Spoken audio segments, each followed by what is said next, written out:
शेतकरी मित्रांनो नमस्कार. मी अनिल शिंत्रे आपल्या शेतामध्ये तुमचं स्वागत करतो. हा आपला खोडव्याचा प्लॉट आहे. पाहू शकताय तुम्ही. किती छान काळोखी आलेली आहे पाहू शकताय. आणि वाढही किती चांगली आलेली आहे. आता अनेक 2 दिवसानंतर 2 महिने पूर्ण होणार आहेत या प्लॉटला. एकसारखा प्लॉट आहे. आज सकाळीच व्हिडिओ बनवत आहे शेतकरी मित्रांनो. सकाळी किती शायनिंग आहे पाहू शकताय. सूर्याचं किरण पडत आहे.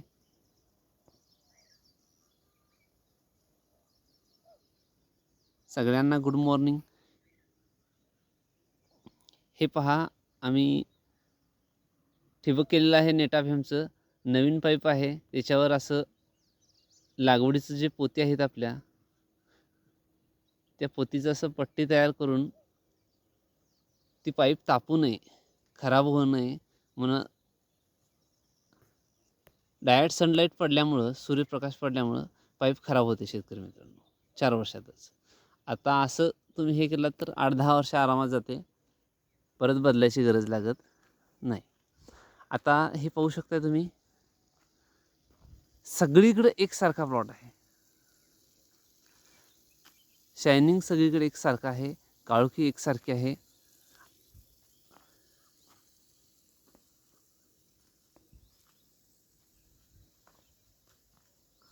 या प्लॉटला शेतकरी मित्रांनो एकही बेसल डोस टाकलेला नाही आहे. कसल्याही पद्धतीचं नांगरट म्हणजे बगला फोडणे, किकर मारणं असं काहीही केलेलं नाही आहे. फक्त आणि फक्त ठिबकनं खतं सोडलेली आहेत. तेही तुम्हाला मी सांगितलेलंच आहे. 24-24-0 50 किलो, युरिया 45 किलो, त्यानंतर MOP पांढरं पोटॅश 25 किलो, त्यानंतर अमोनियम सल्फेट 25 किलो आणि पहिल्यांदा आळवणीसाठी 1261 एक 3-4 किलो सोडला असेल.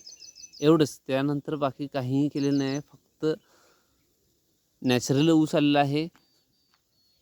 झायडेक्स कंपनीचं नर्सरी किट जे आहे ते एक वापरलेलं आहे. हे पहा,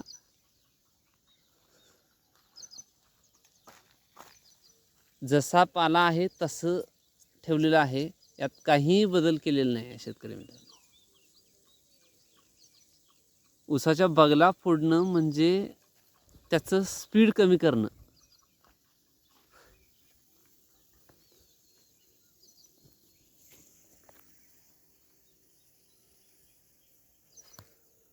तसं माझ्या मते खोडव्या ऊसाला बगला फोडणे, किकर मारणं काहीही गरज नाही. आंतरमशागतीची काहीही गरज नाही.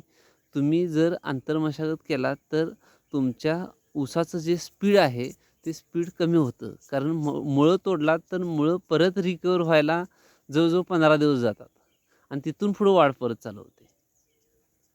आता आम्ही जे नियोजन केलेलं आहे पाहू शकताय किती छान झालेलं आहे. एकसारखा प्लॉट कसा दिसत आहे, तुमच्या पुढ्यातच आहे. पाहू शकता.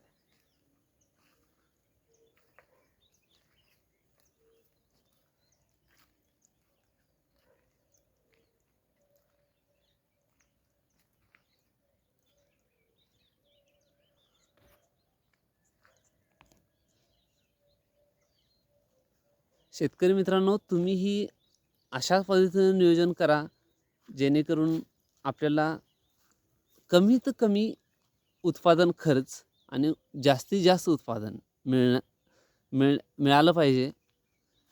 आपल्याला शेती सक्सेस करायची असेल तर असं नियोजन तुम्हीही करा. आणि शेतकरी मित्रांनो, सगळ्यात महत्त्वाचं, बगला फोडण्याची काहीही गरज नाही आहे. मागच्या वर्षी तुम्हाला मी सांगितलेलंच आहे. एका प्लॉटमध्ये आम्ही प्रत्येक सरीला बगला फोडल्या होत्या आणि एका प्लॉटमध्ये एक सरी आड बगला फोडल्या होत्या. एक सरी आड बगला फोडल्या होत्या तिथं जास्त स्पीड होतं आणि प्रत्येक सरीमध्ये बगला फोडल्या होत्या तिथं स्पीड कमी होतं. त्यामुळे यावर्षी आम्ही आंतरमशागत करायचंच नाही असं ठरवलेलं आहे. पाहूया पुढं ऊस डोक्याच्या वर गेल्यानंतर आता पाला आहे, तो पाल्यामध्ये पुढं पॉवर टेलरला नांग्या मारून घ्यायच्या पुढं आणि पाठीमागं रेजा जोडायचा. अशी भरणी आमचं करण्याचं प्लॅन आहे. केला तरी चालतंय, नाही केला तरी पण चालतंय. कसं आहे पहा नियोजन. Good morning. सकाळचं वातावरण किती छान आहे पहा आणि किती छान ऊस दिसत आहे पहा. 2 महिन्यात जवळजवळ कमरेच्या वर ऊस आलेला आहे. आता 1-2 दिवसामध्ये फवारणीचं नियोजन आहे. कोणती फवारणी आहे ती त्याच दिवशी तुम्हाला मी सांगणार आहे. पाहू शकताय तुम्हीही असंच. आणि पाण्याचं नियोजन सगळ्यात महत्त्वाचं आहे शेतकरी मित्रांनो. पाणी आज सकाळी चालू केलेलं आहे, पाहू शकताय.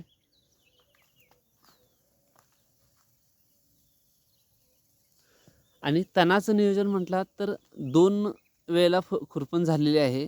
फक्त तण सगळीकडे पाला आच्छादन आहे, त्यामुळं फक्त बुंद्यावर तेवढंच तण उठत आहे आणि आम्ही घरानंच ते 2 वेळा तण काढून घेतलेलं आहे. तणाचंही नियोजन परफेक्ट आहे, त्यामुळं तुम्ही तणाचं नियोजन वेळच्या वेळी केलात. जर तणाला बी येण्यापूर्वीच तुम्ही तणाचं नियोजन केलात तर तुम्ही पोटाला घालून तणाला मारण्यापेक्षा ते खायच्या आधीच तण काढून बाहेर टाकलात, असं नियोजन केलात तर तुम्ही सक्सेस पण होणार आणि फायदेशीर पण ठरणार शेतीमध्ये. त्यामुळं असं नियोजन तुम्ही करा शेतकरी मित्रांनो. आणि पाणी सगळ्यात महत्त्वाचं गरजेनुसार द्या. पाणी अति पाण्यामुळं जमीन खराब होते, जमिनीचा pH वाढतो आणि जमिनीचा pH वाढला की जमिनीतली खतं जी आहेत पिकाला ती उपलब्ध होत नाहीत आणि पिकाला जमिनीमधली खतं जर का उपलब्ध झाली नाहीत तर पिकाची वाढ आपल्याला जशी पाहिजे आहे तशी वाढ होत नाही पिकाची. त्यामुळं पाण्याचं नियोजन सगळ्यात महत्त्वाचं आहे. पाणी नियोजन, त्यानंतर तणाचं नियोजन व्यवस्थित करणं गरजेचं आहे. अंतर्मशागतीची काय अशी फारशी काय गरज नाही. खोडव्याला लावणीला तुम्ही बाळभरणी वगैरे करू शकता व्यवस्थित, मोठी भरणी. पण खोडव्याला काय शेवटला नंतरनं पाहू शकता तुम्ही. एक वेळेला जरी केलात तरी पण ठीक आहे. खोडव्याला तसं कोंब जे येतात ते तळामधनं येतात, त्यामुळं त्याला फारशी अशी काही गरज लागत नाही. आता पाहू शकता आम्हीच नियोजन कसं केलेलं आहे. या पद्धतीनं तुम्हीही नियोजन करा शेतकरी मित्रांनो. तसंच माझे व्हिडिओ अनेक शेतकऱ्यांपर्यंत पोचण्यासाठी शेअर करा. तुमच्या गावातील, तुमच्या भागातील ग्रुप जे आहेत व्हॉट्सअप ग्रुप, त्या व्हॉट्सअप ग्रुपना शेअर करा माझा व्हिडिओ. म्हणजे जास्तीत जास्त शेतकऱ्यांना ही माहिती मिळेल. आणि माझ्या व्हिडिओला लाईक करा, शेअर करा आणि नवीन असाल तर चॅनलला सबस्क्राईब करा. धन्यवाद शेतकरी मित्रांनो. असंच तुम्हीही सक्सेस व्हा आणि आनंदी राहा. धन्यवाद.